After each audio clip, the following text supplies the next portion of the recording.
Hey, welcome back to Papa's Custom Cars. This video is the continuation of the $3,100 quoted outlet.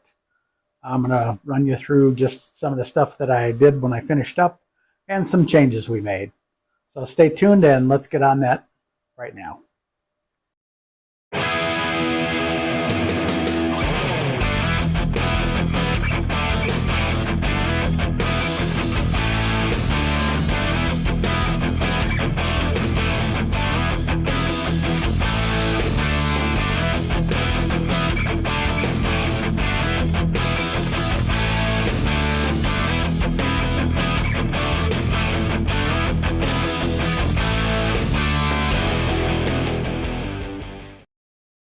Hey, welcome back to Papa's Custom Cars. Finishing up that $3,100 outlet quote, kind of giving everybody a breakdown.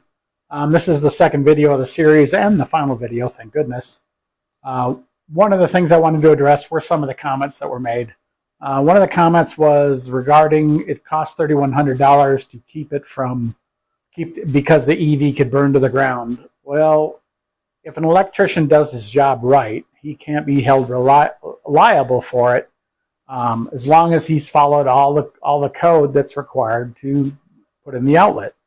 So that one kind of falls on the ground. It may have been a comment from someone who just doesn't like electric cars, and like I've said to everybody, it's your choice to make, and I would never force whatever car to buy anyone. I've got my gas cars and I've got the electric cars. And if you watch the video on the electric cars, you'll understand why I bought one. Second comment had to do with the size of the conduit. I had to change out. I had 3/4 inch conduit and 6.3 Romex and started pulling that through. And by the time I hit that first section, went back to the book and looked. And clearly 3/4 is not big enough. Had to go to 1-inch conduit. So I went back and I replaced I replaced the majority of the conduit with 1 inch, right out all the way out to the door. I had put in a GFI circuit breaker, and then there's some comments from Joe, I think it was, that put a comment about you could have gone with a different wire and gone cheaper, and that's one of the things you can do. By the time I saw your comment, Joe, it was too late. Wire's already bought. I bought 125 feet of 6.3 Romex. I only needed about 70 to 80 feet of it, but I plan on using the rest of it for the RV drops, and I'll explain that to you as I show you the system now that it's done and why we did what we did. There's going to be a really fast video first that kind of goes through what we did finishing up everything. I had to bring my son in on the long stretches because putting up conduit, 1-inch conduit by yourself and pulling the wire through is not a quick process or easy process. It can be done, but if you can get help, definitely get it.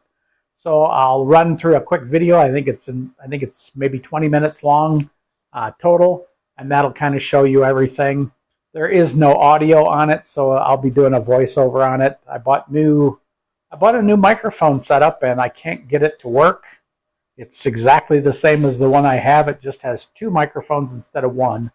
So I don't know what's going on with it. So I'll figure that out later on. But until then, I'm just using my old microphone, and then go through what we've done. Altogether, the costs I'll go through in the end of the video and kind of give you a breakdown of everything and all that fun stuff. So let's get to that video, and I'll show you the conduit going up. And like I said, I changed from 3/4 to 1 inch. Thanks for your comment, Joe. Definitely appreciate it, but it was too late. We had already gone to 1 inch. So thanks, everybody, and stay tuned, and we'll run through this real quick, and I'll kind of give you some of the things that happened during it and the mistakes I made. So let's hit that video now, and we'll go from there.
So here's what we got.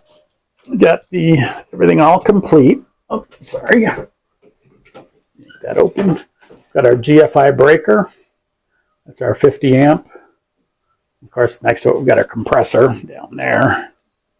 Then we run conduit across the top of the garage around the other side. And then there's a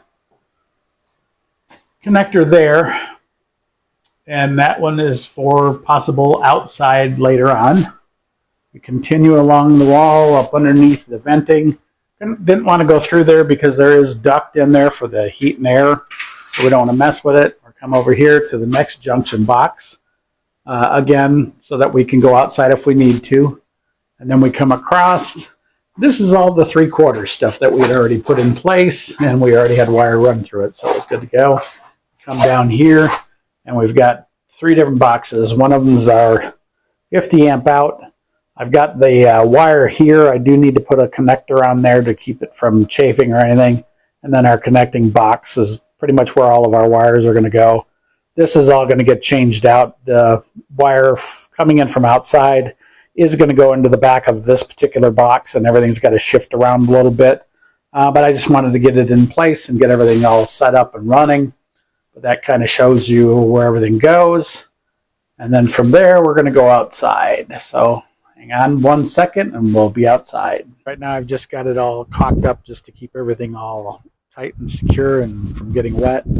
I do like this cable because just of the thickness of it. There's the unit. It's on Wi-Fi.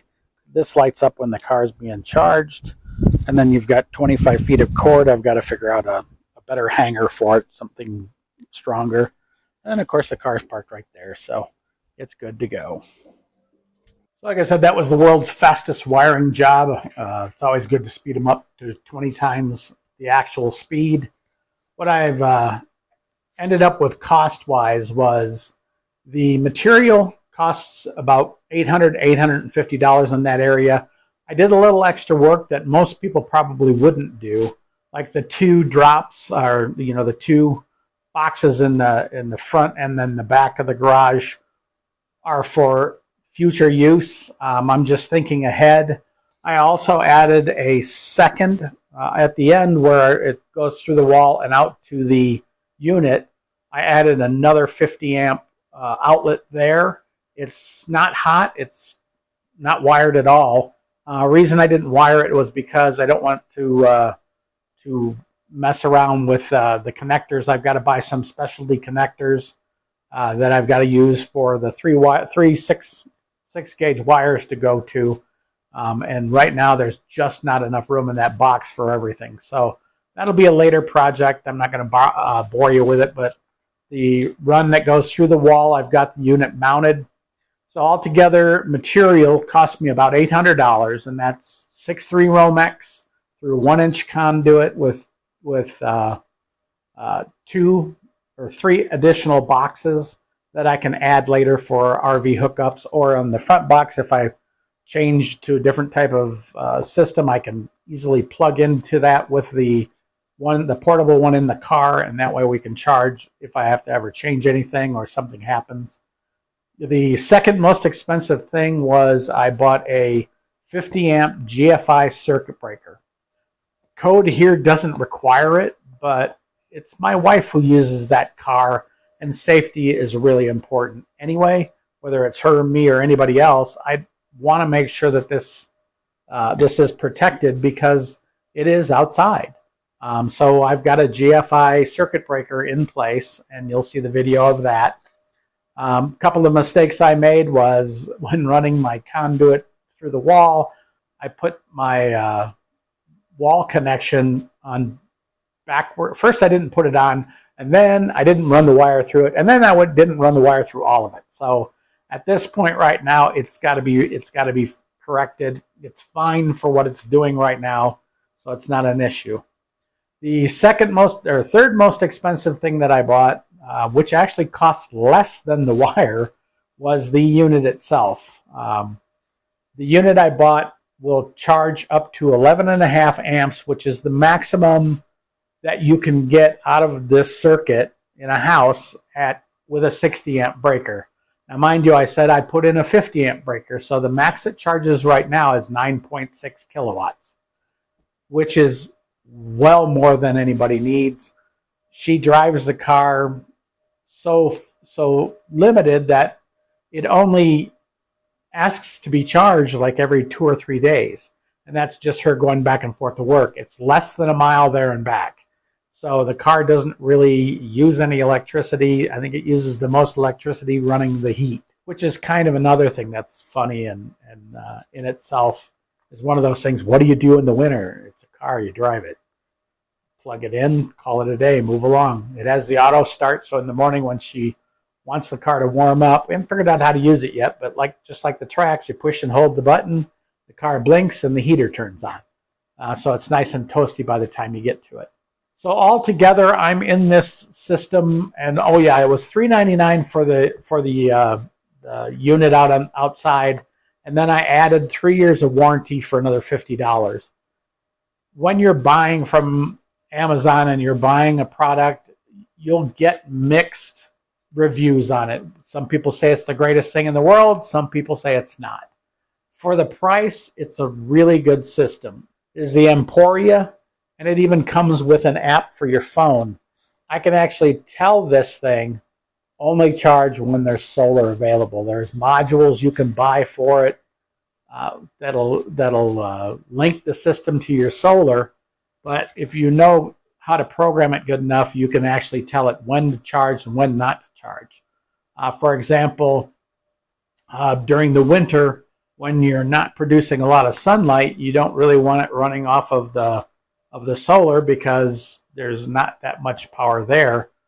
So you can tell it, okay, well, if it's on the grid, charge only at this time frame, meaning overnight. If you're on solar, charge during the day. So you can kind of tell it what it needs to do and when it needs to do it. It also has an app that's on your phone that you can actually monitor what charge it's at. You can also tell it with the My Chevy app, you can tell the car a host of things too. So like say, I'm going to be going on a trip tomorrow at noon. I need the car to be fully charged at noon tomorrow. I can actually tell the car itself that I need it to be fully charged by noon, and it will set up the charge based on whatever voltage that it's getting to charge in full by noon. There's a whole bunch of really, really neat stuff that all this software does. And as I learn more of it and bring it on, like I'm going to do a review on this for Amazon because I think it's good that people know exactly how to use it. But there's a whole book on setting it up, on getting it in place and everything. This system does come with a 50 amp plug-in. With that 50 amp plug-in, the maximum you can charge is going to be 40 amps on a 50 amp circuit. So hardwired, it will go all the way up to the 11.6 or 11.5, whatever it might be. I can't remember exactly, but hardwired it goes in. I used the cord that came with it and lopped off the connector on the end because it is some seriously thick insulated wire. And one of the other things that it does is when it goes up into the unit itself, it is sealed on that wire size. So I brought that in through the wall, and I hardwired it right into the system, and that way it's hardwired. So she will go up to 11.5 if I put a 60 amp breaker on there. The system also knows what size amperage you can pull through. So it actually reads the amperage available and will only charge to a maximum. Like the way it is right now, I think the maximum it'll charge is 48 amps because it's a 50 amp circuit. So it's a smart system and it knows what's going on. How well it holds up, I don't know yet. We'll see. That's why I bought the extended warranty on it, is if something happens to it, I can say, hey, Amazon, this thing don't work, and they'll refund me my money, and I'll go get a different one. So that's out there. So that's kind of the gist of everything. So all told, running roughly 60 to 70 feet of conduit, 6'3" wire, heavy duty. It will handle up to 60 amps, I believe, if not more. You can correct me if I'm wrong in the comments, but I know it'll do at least 60. It might do more, I don't know. The system in here is all done. Like I said, it's about $1,200 to $1,300. The only other thing that I added was this is a sub panel in the garage, and there's a 50 amp breaker on this down on the main panel, and I'm upgrading it to a 60 amp because the circuit will handle the circuit that runs up here to the sub panel will handle 60 amps. They had 50 amps because they had an electric oven, an electric hot water heater, and a bunch of electric stuff. Well, that stuff is all gone now. The range is now gas, and the water heater is also gas. So everything else has been changed to gas. You had swamp coolers in the house. So those ran off, I think, 110. But when they wired in the air conditioner, I'll do a video on that whole thing when I go down there and change out this breaker. But that kind of gives you the rundown of everything that's done. It's finished. It's installed. It works great. Hooked the car to it last night. We had gone out to dinner and something else and came home. It was about 7:30 and plugged it in and said car will be charged at 8 o'clock. That was going about 40 miles. So it charges roughly 30 miles an hour, I think it is, or something of that nature on the charge that I've got it on, which is what, 9.6, which is adequate. The way she drives it, like I said, she doesn't even have to plug it in for 2 or 3 days unless she wants to. Like when she comes home in the rain today, she doesn't have to plug it in because she can go a few days without charging. So that's one of the advantages to it. It's kind of like a gas car. You only put electricity in it when you want it. The lower the battery is, the faster it charges. So, but I'll explain that more. I explained that more in the EV ones that I've already done. So that's it from me today. I'll get that video all up and ready for you. Please do like, share, comment. If you have any questions about the electrical system, electrical car, or anything of that nature, submit a comment. I am not a licensed electrician. I do this stuff on my own. If you've never done it before, definitely have a licensed electrician with you. My father taught me pretty much everything, and I think he was an engineer, so he knew all this stuff. He rewired our entire house when I was growing up, running conduit in, I think it was a 1900-something house, or it was an old house, and he ran conduit through all of it. But that's neither here nor there, but he taught me a lot of what I've learned. I've watched a lot of videos, but if you're going to do stuff like electrical, it's very, very dangerous. So learn from someone who knows how to do it. Don't just go willy-nilly, oh yeah, well YouTube says I can do this. You have to have at least a little bit of experience with this stuff before you mess with it. Once you learn it, you're going to find out that this is really easy work to do, but you do need to have a professional show you how to do it until you're confident enough you can do it yourself. One main thing I can always say and to always remember is make sure the stuff is turned off and verify multiple times that it is turned off, because this stuff can kill you. So that's all from Papa's Custom Cars today. Any questions, put them in the comments. Like always, thank you guys for the comments that you made. Definitely enjoy the advice, especially if someone's doing it and they see some of the ways that you offer that they can save money on things. That's a really big thing, is save as much as you can. With electrical, spend a little bit extra, because you definitely want something. What do they say in electrical? Do it for as long as you want it to work. Me, I want it to work forever. So I'm going to do the work so that's forever. So everybody have a great week, and I'll see you in the next video. We'll be back on the car. Thank goodness. It's been a minute. So I'll be back on the car, and we'll see you then.